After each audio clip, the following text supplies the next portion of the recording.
আজকে হলো আমাদের রান্না পুজো। আর বাবা সকালবেলা বাজারে গিয়েছিল আর সমস্ত বাজার করে এনেছে, সবজি বাজার। ওখানে আছে পুঁই শাক, তারপরে এখানে যে মাটির হাঁড়িটা লাগবে সেই মাটির হাঁড়ি, নারকেল, উচ্ছে, চালতা, ওখানে দুটো চালতা আছে, টমেটো, চিচিঙ্গা, তারপর বেগুন, সমস্ত যে সবজিগুলো আর কি লাগবে সেইগুলো সব বাবা নিয়ে এসেছে। শুধু এর মধ্যে মিসিং আছে কাঁচকলা, বাবা সেটা আনতে গেছে। তো এই যে সব কিছু নিয়ে চলে এসেছে। বাবা ভোরের বেলায় গিয়েছিল বাগড়াহাটে। আর এই যে এখানে 1 গামলি আলু আছে। আলু তো সবেতেই লাগবে না।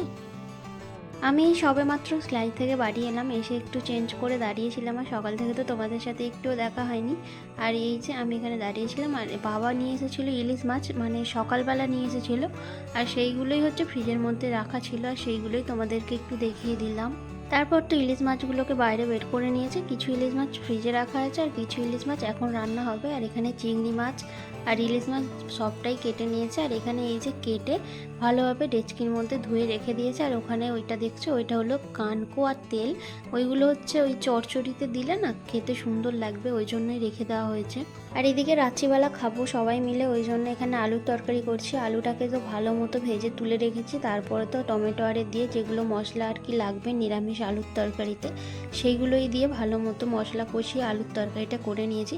আর কালারটা দেখে মনে হচ্ছে তো ভালোই হবে, আর খেতেও কিন্তু খুব ভালো হয়েছিল। আর এইদিকে তো সজনা শাকগুলো বালতির মধ্যে ভিজিয়ে রেখে দেওয়া হয়েছে, যদি পোকা আরে থাকে সেইগুলো বেরিয়ে যাবে।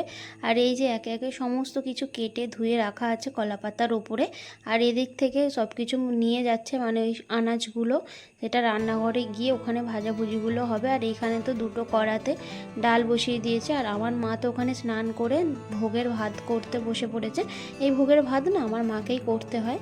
আর তো ওই জন্য আমার মা স্নান করে একেবারে কাপড় জামা ছেড়ে, মানে ধোয়া কাপড় জামা পরে সেই ভাতটাই করছে। আর কাকিমা তো ওই দাবা থেকে সব কিছু আনাজগুলো নিয়ে আসছে। আর এই যে দেখো আমাদের নতুন রান্নাঘরেই কিন্তু এবছরের রান্না পুজোটা হচ্ছে। আর আমি তো বসে পড়েছি চালতা কাটার জন্য। এই চালতা কাটার জন্য কাজটা না সবাই আমাকেই দেয়, কেন জানি না। সবাই বলে যে তুই ভালোভাবে চালতা কাটতে পারিস, তুই কাট। আর আমাদের বাড়িতে বলো, কাকিমাদের ওখানে বলো, সবসময় চালতা তো আমিই কাটি। ওই জন্য এই যে আমি চালতা নিয়ে বসে পড়েছি কাটার জন্য। আর এই চালতা না খুব সুন্দরভাবে খুব আস্তে আস্তে কাটতে হয়, না হলে না এটা প্রচণ্ড পরিমাণে স্লিপ করে। আর ওই জন্য কেউ ফট করে কাটতে চায় না। তো আমি এই কাজটা নিই দায়িত্বটা, আর আমি এইগুলো ভালোভাবে পালন করতে পারি। আর উনুনের ওখানেও তো রান্না বসে গেছে। আর এখানে এই যে বাঁধাকপিটা হচ্ছে, বাঁধাকপি হয়ে যাওয়ার পর তো আরও সব ডালটা এইখানেই হবে, ওইখানে সেদ্ধ করে এখানেই ডালটা ভালোভাবে হবে। আর কাকিমা ওইদিকে করছিল হচ্ছে ভাজাভুজিগুলো। আর এত আজকে পরিমাণে গরম পড়েছিল না, কাকিমা তো ঘেমে নিয়ে একাকার, মানে আমাদের সকলেরই খুব গরম হচ্ছিল। আর রান্নাঘরটা যেহেতু নতুন হয়েছে আর চারিদিকেই ঘেরা, একটুও হাওয়া পাস হচ্ছিল না। আর এখানে তো আমাকে ডালটা নাড়তে দিয়ে চলে গিয়েছিল খাওয়ার জন্য, রাত্রিবেলা যেহেতু রাত হয়ে গিয়েছিল। আর এখানে আমি উনুনের মধ্যে এই ডালটাকেই শুধুমাত্র নেড়ে নেড়ে শুকনো করছি। এই যে আমি এখানে পায়েসটা বসিয়ে দিয়েছি, পায়েসটা ফুটছে। সব জায়গায় পায়েসটা মোটামুটি আমিই করি। এই যে চাল এখনো সেদ্ধ হয়নি, বড়তে নেড়ে যেতে হবে। পায়েসটা হয়ে যাওয়ার পর এখানে আমি শাকটা নারকেল দিয়ে ভেজে নিচ্ছি, যাতে তাড়াতাড়ি রান্না হয়ে যায়। আর আজকে কিন্তু আমাদের দুটো গ্যাস, দুটো উনুন, যাতে তাড়াতাড়ি রান্নাটা হয়ে যায়। আর অনেক লোকেরই রান্না বলতে পারো। আর এদিকে কাকিমা সব কিছু ভেজে নিয়ে এখানটায় তো রেখে দিয়েছে। আর এখানের মধ্যে পোস্ত ছড়িয়ে দিচ্ছে, তারপরে মশলা ছড়িয়ে দেবে।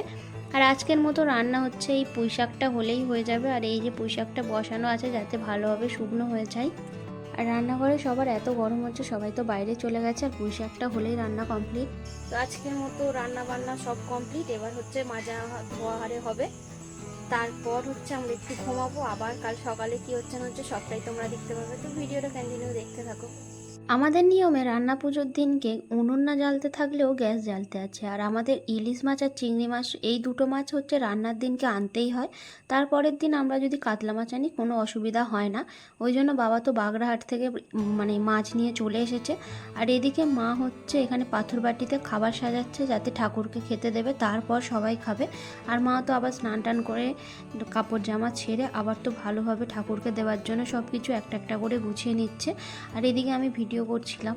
আর এই যে রান্না পুজোর সময় না আমাদের এখানে ভাজাভুজিটাই বেশি হয়, এখানে সমস্ত রকমের ভাজা আছে।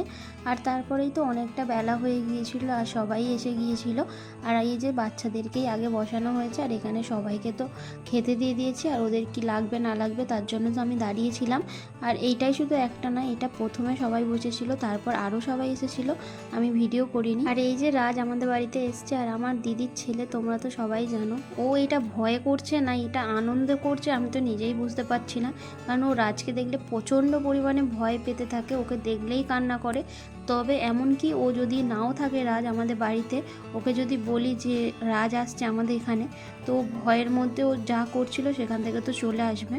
আর এখানে সবাইকে খেতে দিয়ে আমি তো এখানে বসে আছি। আর আজকে আমাদের বাড়িতে না একটা স্পেশাল গেস্ট এসেছিলো, তোমরা হয়তো সবাই জানবে। এই যে শ্রেষ্ঠার মা মানে কাকিমা আর শ্রেষ্ঠার বোন। আর শ্রেষ্ঠা তো ওইদিকে ফোন নিয়েই মানে ব্যস্ত ছিল, আর তারপরে যখন দেখতে পেলো যে আমি ভিডিও করছি তারপরে তো হাই করছিল।